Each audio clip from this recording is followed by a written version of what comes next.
Danas naša sveta pravoslavna crkva slavi svetog Jovana Bogoslava i prepodobnog Nila Kalabrijskog.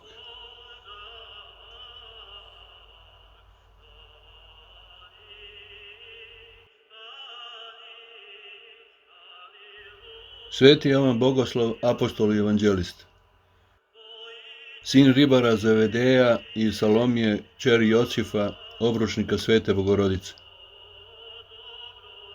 Pozvan Gospodom Isusom, Jovan odmah ostavi svoga oca i mreže ribarske i pođe sa svojim bratom Jakovom za Hristom. I od tada se više nije odvajao od Gospoda svoga do kraja. Sa Petrom i Jakovom prisustvovao je vaskrsenju kćeri Jairove i preobraženju Gospoda. Na tajnoj večeri stavio je bio glavu na prsi Isusove. Kada su svi drugi bili ostavili raspetoga Gospoda, Jovan je sa svetom Bogomajkom ostao pod krstom. Po naređenju Gospoda on je posle bio kao sin svetoj djevi Mariji i brižno je služio i čuvao do uspenija njenog. Po uspeniju Svete Bogorodice otišao je Jovan sa učenikom svojim Prohorom na propoved evanđelja u Malu Aziju. Najviše se bavio i radio u Efesu. Svojom nadahnutom propoveđu i čudotvorstvom on obrati mnogi u hrišćanstvo i poljulja neznaboštvo iz temelja. Neznabošci ozlojeđeni vezaše ga i poslaše u Rim caru Dometijanu. Pred carem beše mučen i bijan, no kako ne naškodi ne naljući otrov koji mu dadoše da ispije, niti ključalo maslo u koje ga vrgoše, car se uplaši i smatrajući ga besmrtnim posla ga u izgnanstvo na ostrvo Patmos. Na tom ostrvu sveti Jovan prevede mnogi u hrišćanstvo rečima i čudesima i utvrdi dobro crkvu Božju. Tu napisa evanđelje svoje i otkrivenje. U vreme cara Nerve, koji dade slobodu svim služnjima, Jovan se uputi ponovo u Efes, gde prožive neko vreme, utvrđujući tu svoje ranije započeto delo. Beše mu preko 100 godina kada se predstavi Gospodu.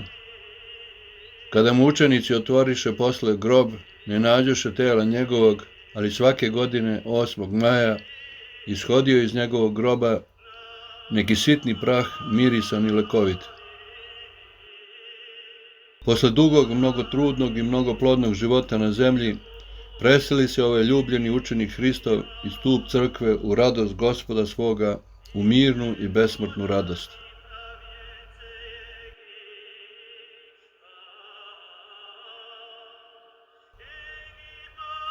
Prepodobni Nil Kalabrijski, veliki podvižnik među Grcima u Kalabriji, osnivač nekoliko manastira, čudotvorac i branitelj čistote vere pravoslavne.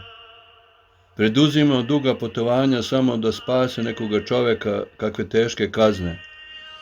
Imao je dakle žarku ljubav prema svojim bližnjima. Upokojio se 1005. godine.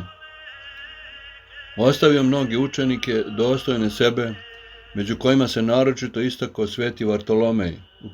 Upokojio se 1044. pisac nekolikih kanona.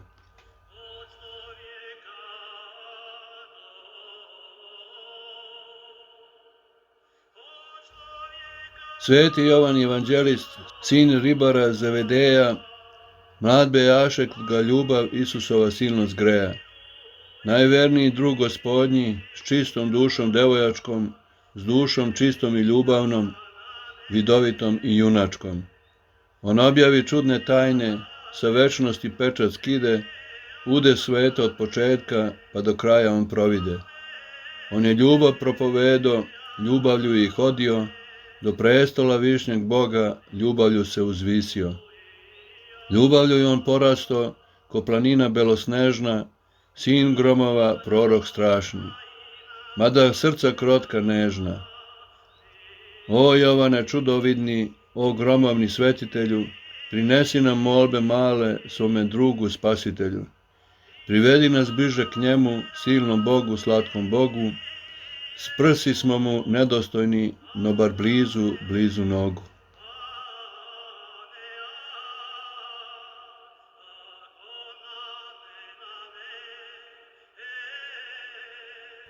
Rasuđivanje.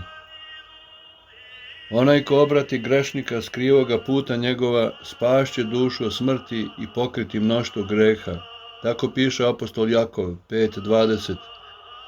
Apostoli Hristovi nisu samo ovako govorili, nego su i delom ovo potvrđivali. Za svetog Jovana apostola priča sveti Kliment Aleksandrijski, kako u nekom mestu u Maloj Aziji beše krstio jednog neznabožačkog mladića i poverio ga brizi mesnog episkopa, a on otišao dalje na propoved evanđelja. U odsustvu svetog Jovana ovaj se mladić pokvari i počne se opijati i krasti, a najzad stupi u neku razbojničku družinu koja je šume napadala ljude i harala. Posle izvesnog vremena vrati se sveti Jovan u to mesto i čuo od episkopa šta se dogodilo sa onim mladićem. Tada sveti Jovan, ne časeći časa, potraži konja iz provodnika i odjuri ka onoj šumi gde se razbojnička družina nahođaše. Tražeći po šumi svetitelj nađe hajduke i izađe pred starešinu hajdučkog. A onaj mladi čim ga ugleda i pozna, nadade se u bekstvo. Starac Jovan pojuri za njim, te i pored starosti svoje sustiže ga. Videći da je sustignut, mladić pade pored noge apostola i od stida ne smede mu u oči pogledati. Jovan ga zagrli i poče ljubiti kao pastir kad nađe izgubljenu ovcu. I povrati ga Jovan u grad i utvrdi ponovo u veri i dobrodeteljnom životu.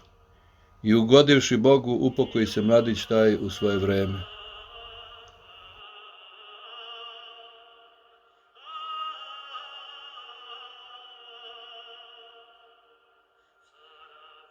Suzercanje.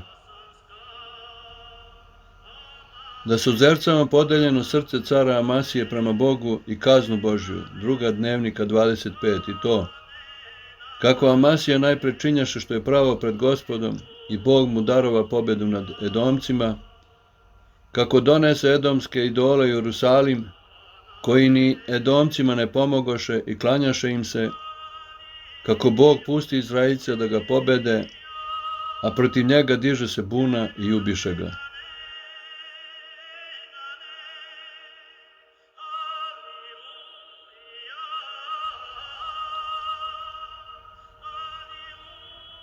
Beseda o molitvi nadahnutoj ljubavlju. Osveti ih istinom tvojom, reč je tvoja istina. Jovan 17:17. Kada majku na smrt povedu, ona se više brine o deci koju ostavlja iza sebe nego o sebi. Tako je veza velike ljubavi. Još je veću ljubav imao Gospod Hristos prema učenicima svojim, nego li majka prema deci svoje. Polazeći na smrt, Gospod se moli Ocu svom nebesnom za učenike svoje. Ne moli se on zato što ne bi on mogao sve za njih učiniti, nego da pokaže jedinstvo bića i ljubavi sa Ocem svojim. No zašto sad pripisuje istinu Ocu, kad je pre toga Duha nazvao Duhom istine, rekavši učenicima: Duh istine uputit će vas na svaku istinu. Da pokaže ravenstvo Oca i Duha Svetoga. Nije li Gospod najpre za sebe rekao: ja sam istina, Jovan 14:6. Nije li potom Duha Svetog Utešitelja nazvao Duhom istine, a gle sada pripisuje istinu Ocu: osveti ih istinom tvojom. Ko bi u tome video ma kakvu protivrečnost, taj ne bi shvatio Boga kao jedinstvo i trojičnost, jedinstvo po biću, a trojičnost po ipostasi. Baš time što svakome licu Božanske Trojice pripisuje istinu kao nešto bitno i nerazlučno, Gospod objavlja ravenstvo Oca i Sina i Duha Svetoga. Jer ako bi jedno lice Božanske Trojice imalo manje istine, ono bi bilo manje i po biću od druga dva lica. A s manjkom istine skopčan je i manjak moći i ljubavi i mudrosti. Zato Gospod i naziva istinom i sebe, i Oca i Duha Svetoga, da bi ljudi znali i verovali u njihovu potpunu bitnu jednakost. Neka se dakle niko od vernik ne sablažnjava učenjem jeretičkim o bitnoj nejednakosti lica Svete Trojice. No svak neka se stara da izbriše srce svoje od greha kao što se ogledalo briše od prašine i vidjet će onda istinu velike dogme ravenstva Oca i Sina i Duha Svetoga.